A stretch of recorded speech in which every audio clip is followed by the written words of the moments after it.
अचानक एलिस की नजर रोड साइड में बने एंटीक चीजों की एक शॉप पर पड़ती है जिसे एक बूढ़ी औरत चला रही थी। एलिस उस बूढ़ी औरत को जमीन से एक गोल्डन टी पॉट उठाकर शॉप के अंदर ले जाती हुई देखती है। उस गोल्डन टी पॉट से अट्रैक्ट होकर एलिस भी शॉप के अंदर चली जाती है। एलिस उस बूढ़ी औरत से बात करने लगती है कि तभी उस औरत का फोन बजने लगता है और उसका ध्यान हट जाता है। इस बीच एलिस उस गोल्डन टी पॉट को ढूंढने लगती है और वो उसे एक जगह रखा हुआ मिल जाता है। वो उस टी पॉट को टच करती है और तुरंत उसके दिमाग में एक बुरा ख्याल आता है। वो उस टी पॉट को कस के पकड़ लेती है और दौड़कर शॉप से बाहर भाग जाती है। फिर तुरंत ही अपनी कार में बैठकर जॉन को तेजी से कार चलाने को कहती है। अपनी वाइफ को पहली बार कुछ चुराता हुआ देखकर जॉन को हैरानी होती है और एलिस कहती है कि ये टी पॉट इतना प्यारा है कि वो खुद को रोक नहीं पाई। सीन शिफ्ट होता है और हम देखते हैं कि एलिस फोन पर किसी को जॉब के लिए इंटरव्यू बुक करने को कहती है और साथ ही अपने बाल भी स्ट्रेट करने लगती है। गलती से उसका माथा हेयर स्ट्रेटनर से जल जाता है और तभी टी पॉट हिलने लगता है। ये देखकर उसके हाथ में जो फोन था वो छूट जाता है और टी पॉट की तरफ बढ़ने लगता है। जब वो उसका ढक्कन खोल कर देखती है तो उसमें कुछ डॉलर्स दिखाई देते हैं। उसे लगता है कि उसके जलने और डॉलर्स के मिलने में कोई कनेक्शन जरूर है और इस बात को आजमाने के लिए वो इस बार जानबूझकर अपना फोरहेड चला लेती है और टी पॉट फिर से हिलने लगता है और इस बार उसे $700 मिलते हैं। इस बात को कंफर्म करने के लिए अब की बार वो अपने पैर से चेयर को जोर से किक करती है जिससे उसके पैर में चोट लग जाती है और टी पॉट में और भी ज्यादा पैसे आ जाते हैं। उधर ऑफिस में जॉन को जॉब से निकाल दिया जाता है। जॉन घर लौट के देखता है कि उसका लिविंग रूम बिखरा पड़ा है और उसकी वाइफ बहुत ही बुरी हालत में है। वो एलिस को जगाकर कहता है कि उसकी नौकरी चली गई है पर एलिस उसे टी पॉट देते हुए कहती है कि फिक्र की कोई बात नहीं है। जॉन को लगता है कि एलिस उसे मजाक कर रही है पर तभी एलिस उसे जोर से थप्पड़ मारती है और उसे टी पॉट से निकलने वाले पैसे दिखते हैं और वो समझ जाती है कि हर बार उन्हें जब भी कोई चोट लगेगी तो टी पॉट से पैसे निकलेंगे। जॉन बहुत बुरे दौर से गुजर रहा था इसलिए उसे एलिस की बातों पर यकीन नहीं होता है। फिर उसे विश्वास दिलाने के लिए एलिस अपने घुटने से जॉन के पेट पे मारती है और टी पॉट पागलों की तरह जोर जोर से हिलने और पैसे देने लगता है। अब जॉन को यकीन हो जाता है पर वो कहता है कि ये सारी चीजें आगे चलकर उन्हें कोई नुकसान पहुंचा सकती है, इसलिए वो उस टी पॉट को वापस उस एंटीक शॉप में लौटाने की सोचता है। पर वहाँ पहुंचकर उसका इरादा बदल जाता है और वो उसे पैसे बनाने के लिए रख लेता है। फिर वो उसे लेकर कैश और ट्रैश नाम के एक टीवी शो पर जाता है जहाँ होस्ट उस टी पॉट की कीमत $5000 लगाता है। जॉन को ये डील पसंद नहीं आती और वो टी पॉट को वापस लेकर अपने घर आ जाता है। इस बीच एक अधेड़ उम्र का एशियन आदमी उस शो को देखता है और उसे वो टी पॉट बहुत पसंद आता है। वो अपने घर की दीवार पर लटके हुए मैप में जॉन की लोकेशन मार्क करता है। इधर घर पर जॉन और एलिस फैसला करते हैं कि टी पॉट से $10 लाख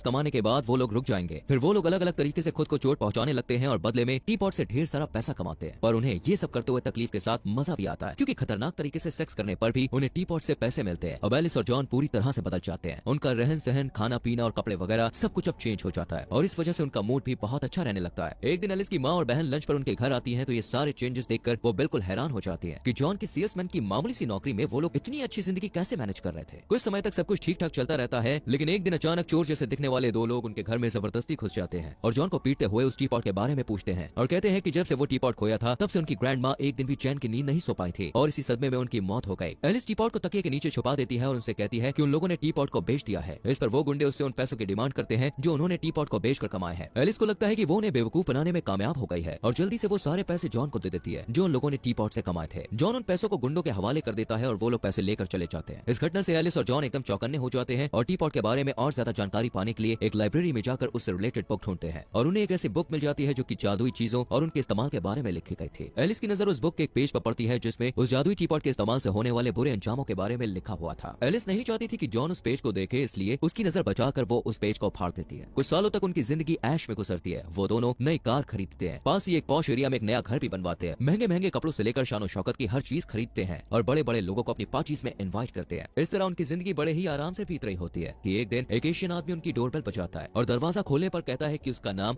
लीलिंग है और वो थियोसॉफिकल कम्युनिटी में काम करता है। वो कहता है कि उसे पुरानी चीजों और खासकर टी पॉट्स में बहुत इंटरेस्ट है। जॉन उस आदमी को घर पर बैठाकर उसकी बात को अच्छी तरह सुनना और समझना चाहता है पर एलिस कहती है कि अगर उन लोगों ने उस आदमी को टी पॉट के बारे में बताया तो टी पॉट के साथ साथ वो सारी चीजें भी खो देंगे जो उन्हें टी पॉट से मिली थी। लीलिंग उनसे कहता है कि वो लोग खतरे में है पर वो उसकी बात नहीं सुनते और उसके मुंह पर दरवाजा बंद कर देते हैं। लीलिंग के जाने के बाद उनका पुराना मकान मालिक अर्नी बिन बुलाए उनके घर में घुस जाता है और उनसे पूछता है कि उनके जैसे दो कौड़ी के लोग इतनी जल्दी अमीर कैसे बन गए। दरअसल अर्नी उस वक्त पिया हुआ होता है और बेवकूफों जैसी हरकतें करता है। फिर अचानक वो उनके हाथ से टी पॉट छीनकर भाग जाता है। जॉन उससे टी पॉट वापस छीनने की कोशिश करता है पर टी पॉट उछलकर बीच रास्ते में गिर जाता है। अर्नी उसके ऊपर अपनी गाड़ी चला के चला जाता है पर टी पॉट को जरा सा भी स्क्रैच नहीं आता। ये देखकर एलिस को राहत मिलती है पर उन्हें थोड़ा अजीब भी लगता है कि टी पॉट के ऊपर से एक ट्रक गुजर जाने के बाद भी उसे कुछ नहीं हुआ। इस बात का पता लगाने के लिए वो लोग लीलिंग के पास जाते हैं। लीलिंग उन्हें बताता है कि टी पॉट को नष्ट नहीं किया जा सकता। उससे छुटकारा पाने का सिर्फ एक ही रास्ता है कि उसे किसी ऐसी जगह में छुपा दिया जाए जहाँ उसे कोई भी ढूंढ नहीं सके। फिर वो उन्हें उस टी पॉट की हिस्ट्री बताते हुए कहता है कि वो टी पॉट अपने समय के सबसे अच्छे और सबसे बुरे लोगों के हाथों से होकर गुजरा है। ली उन्हें वार्न करता है कि अगर उनके अंदर जरा सी भी बुराई होगी तो ये टी पॉट उन्हें बढ़ा देगा। वो बताता है कि बरसों पहले आखिरी बार एक नाजी कैंप में उस टी पॉट को देखा गया था। ये सब सुनकर जॉन टी पॉट को ली को दे देना चाहता है पर एक बार फिर से एलिस जॉन को उस टी पॉट को लीलिंग के हवाले करने से मना करती है। वो कहती है कि हम दोनों अच्छे लोग हैं और खुद पर काबू रखना हम जानते हैं। इस पर जॉन एग्री हो जाता है। एक रात वो दोनों गुंडे जिन्होंने पहले भी उन्हें परेशान किया था फिर से वो उनके घर में घुस आते हैं और चोरी करते हुए आपस में बात करते हैं कि जॉन और एलिस बहुत बेवकूफ हैं इसलिए अपना पैसा अपने टॉयलेट पे छुपा कर रखते हैं। जॉन और एलिस अपने बेडरूम से उनकी आवाज सुन लेते हैं और निकल कर उनके सामने आते हैं और उनके आने की वजह पूछते हैं। तो वो दोनों चोर कहते हैं कि वो यहाँ पे टी पॉट चुराने नहीं आए, क्योंकि उन्हें पता है कि उस टी पॉट को अपने पास रखने से बहुत तकलीफ उठानी पड़ती है, क्योंकि ये टी पॉट जिसके पास भी रहता है उसे पूरी तरह से कंट्रोल में कर लेता है और इंसान लालच में पागल हो जाता है। ये सब कुछ उन दोनों ने अपनी ग्रैंड मदर के साथ होते हुए देखा था, इसलिए उन्होंने जानबूझकर उस टी पॉट को जॉन और एलिस के पास रहने दिया था, ताकि उन्हें तकलीफ उठाकर कमाए गए पैसों को वो लोग आसानी से हासिल कर सके। जॉन और एलिस उन्हें रोकने की कोशिश करते हैं और उनके बीच फाइट होने लगती है और जॉन और एलिस बेहोश हो जाते हैं। और जब उन्हें होश आता है तो वो देखते हैं कि अब टी पॉट पहले से कम पैसा देने लगा था, पर इस चक्कर में एलिस और जॉन खुद को इतनी तकलीफ दे चुके थे कि वो टी पॉट से पैसा कमाने के लिए किसी और की हेल्प लेना चाहते थे। फिर एक दिन वो दोनों बाइकर्स बार जाते हैं और पूछते हैं कि वहाँ सबसे कमीना आदमी कौन है। बार का मालिक एक आदमी की तरफ इशारा करता है। जॉन उस बदमाश से लड़ने लगता है, क्योंकि उसे उम्मीद थी कि इसके बैग में रखा हुआ टी पॉट उसे अच्छे पैसे देगा। इस लड़ाई में जॉन घायल हो जाता है और ली फिर से उसके पास आता है और कहता है कि टी पॉट उसे और उसकी पत्नी को धीरे धीरे खाता जा रहा है। उसी समय एलिस नोटिस करती है कि टी पॉट दूसरों को चोट लगने पर भी पैसे देता है, क्योंकि उसके सामने एक स्केटर गिर जाता है और एलिस को टी पॉट से पैसे मिलते हैं। एलिस ये बात जॉन से शेयर करती है और वो दोनों हर पेनफुल इवेंट्स को अटेंड करने लगते हैं, ताकि टी पॉट उन्हें ज्यादा से ज्यादा पैसे बना करते। धीरे धीरे टी पॉट सच में एलिस की अंतरात्मा को खाने लगता है। एक दिन कार ड्राइव करते हुए एलिस अपनी बगल वाली सीट पर बैठे जॉन से कहती है कि पूरी दुनिया दर्द से भरी हुई है, वो चाहे तो हर जगह से टी पॉट के जरिए पैसे कमा सकते हैं। वो अपनी बातों में खोई हुई थी कि तभी सामने से आते हुए एक बेघर गरीब को देखकर उस पर गाड़ी चढ़ा देने की नियत से एक्सीलेटर दबा देती है, पर जॉन फुर्ती से स्टीयरिंग व्हील को घुमाकर उस गरीब को अपनी वाइफ के हाथों मरने से बचा लेता है। इसके बाद एलिस और जॉन आपस में झगड़ने लगते हैं। एलिस उसे ब्लेम करती है कि वो उसके इरादों को नहीं समझता और उसका साथ नहीं देता। ये कहकर वो रोने लगती है। इस बीच एलिस देखती है कि टी पॉट ने उनके इमोशनल पेन पर भी पैसे दिए हैं। अब वो इस बात को कंफर्म करने के लिए सचमुच में जॉन की इंसल्ट करती है और उसका यकीन मजबूत हो जाता है, क्योंकि टी पॉट फिर पैसे देता है। अब एलिस जॉन को कहती है कि वो भी उसे कुछ ऐसी बातें कहे जिससे उसे दुख हो। पहले तो जॉन ऐसा नहीं करना चाहता था, पर एलिस की जिद करने पर वो पास्ट की घटना बताता है जब उसने एक पराई औरत को किस किया था। इस बात से एलिस दुखी हो जाती है, पर इस बार भी टी पॉट ढेर सारे पैसे देता है। उस दिन से उनका ये रोज का नियम बन जाता है। वो दोनों रोज एक दूसरे की इंसल्ट करते हैं और अपने ऐसे ऐसे राज एक दूसरे को बताते हैं कि सामने वाला बुरी तरह से हर्ट हो जाए और टी पॉट उन्हें ज्यादा से ज्यादा पैसे दे। धीरे धीरे एलिस को एहसास होता है कि उसने अपने सारे राज बता दिए थे और अब कोई भी राज नहीं बचा था। फिर वो दोनों एक दूसरे को हर्ट करना छोड़कर दूसरों को हर्ट करने लगते हैं। वो लोग दूसरों के डार्क सीक्रेट्स उनके करीबी दोस्तों और रिश्तेदारों को बताकर उन्हें इमोशनली हर्ट कर देते हैं और उसके बदले में उन्हें टी पॉट से मोटी कमाई हो जाती थी। पैसे कमाने के लालच में एलिस इस हद तक चली जाती है कि अपनी ही बहन का डार्क सीक्रेट उसके हस्बैंड के सामने खोलने का प्लान बना लेती है कि उसका पहला बच्चा उसके हस्बैंड का नहीं बल्कि किसी और का था। और उस प्लान के मुताबिक वो सबके सामने वो राज खोलने ही वाली होती है कि बहन का चेहरा देखकर वो अपना इरादा बदल देती है और उसे पछतावा होता है कि वो अपनी ही बहन का घर बर्बाद करने वाली थी। जब वो लोग घर वापस लौटते हैं तो जॉन एलिस की तारीफ करता है कि वो एक अच्छी इंसान है और उसने अपनी बहन का घर बचा लिया, बहुत अच्छा काम किया। तब एलिस कहती है कि $1 मिलियन के टारगेट को पाने के लिए अब उन्हें आखिरी बड़ा दांव खेलना होगा, उसके बाद रुक जाएंगे। पर जॉन कहता है कि उनके पास पहले से ही काफी पैसे हैं, उन्हें और ये सब करने की जरूरत नहीं है। लेकिन एलिस नहीं सुनती और कहती है कि प्लेग्राउंड में बहुत सारे ड्रग बेचने वाले हैं, अगर उन्होंने उनमें से किसी एक को भी मार दिया तो ना सिर्फ वो मालामाल हो जाएंगे बल्कि समाज का भी भला हो जाएगा। जॉन उसकी बात से अग्री नहीं होता है, पर वो उसे ना भी नहीं कह पाता है। फिर वो दोनों मिलकर एक गहरी कब्र खोदते हैं, पर अचानक जॉन का मन बदल जाता है और वो फैसला करता है कि वो अब ये सब नहीं करेगा और एलिस से पूछता है कि वो जॉन और टी पॉट में से किसे चुनेगी। पर एलिस कोई भी जवाब नहीं देती और निराश होकर जॉन ली के पास जाता है और उससे हेल्प मांगता है। ली कहता है कि अब बहुत देर हो चुकी है। जॉन उससे रिक्वेस्ट करता है कि वो उस टी पॉट को चुरा ले, पर ली कहता है कि इस तरह कोई फायदा नहीं होगा, उन्हें उस टी पॉट को अपनी मर्जी से ली के हाथ में देना पड़ेगा। उस रात नहाने के बाद एलिस जब अपने बेडरूम में जाती है तो देखती है कि जॉन सेकंड फ्लोर के विंडो के किनारे बैठा हुआ है। वो उससे कहता है कि उसके चले जाने के बाद वो उस टी पॉट को वापस कर दे। एलिस उसे कूदने से मना करती है, पर जॉन कूद जाता है। एलिस को अपने हस्बैंड की फिक्र होती है और वो दौड़कर नीचे आती है। जॉन को बेहोश देखकर वो रोने लगती है। जल्द ही जॉन होश में आता है और एलिस से पूछता है कि वो टी पॉट ली को सौंपने के लिए तैयार है, तो वो हाँ कर देती है, क्योंकि उसे सबक अब मिल चुका था। अगले दिन ली को टी पॉट सौंपने का फैसला करके वो दोनों सो जाते हैं। पर उस रात जब एलिस और जॉन अपने रूम में सो रहे होते हैं, उन्हें नीचे से कुछ आवाज सुनाई देती है। जॉन चेक करने के लिए नीचे जाता है तो देखता है कि उनका पुराना लैंडलॉर्ड अर्नी उस टी पॉट को चुराकर अपने साथ ले गया था। अर्नी टी पॉट का जादुई कमाल देखने के लिए खुद को हर्ट करता है और उसकी गर्लफ्रेंड भी पैसों के लिए खुद को चोट पहुंचाती है। जॉन और एलिस टी पॉट ली को सौंपना चाहते थे, इसलिए वो दोनों उसे लाने के लिए अर्नी के घर जाते हैं। उन चारों में फाइट होने लगती है। इसी बीच वो दोनों चोर भी टी पॉट को हासिल करने के लालच में वहां आ जाते हैं। एलिस को याद आता है कि जब वो दोनों चोर उनके घर पैसे चुराने आए थे तब उन्होंने उस टी पॉट को टच किया था और इसी वजह से वो टी पॉट से अट्रैक्ट होकर उसे चुराने आए थे। जॉन और एलिस की किस्मत अच्छी थी कि बाकी लोग पिस्टल्स और राइफल से एक दूसरे को घायल करके खुद ही ढेर हो जाते हैं। मैदान साफ देखकर जॉन और एलिस टी पॉट को उठा लेते हैं और उसे ले जाकर ली को दे देते हैं। ली उनकी तारीफ करते हुए कहता है कि पास में राजा रानी लोग भी उस टी पॉट के असर से बच नहीं पाए थे, लेकिन उन दोनों ने ये काम कर दिखाया। दोस्तों, उम्मीद करते हैं कि इस मूवी की हिंदी एक्सप्लेनेशन वीडियो आपको अच्छी लगी होगी। लाइक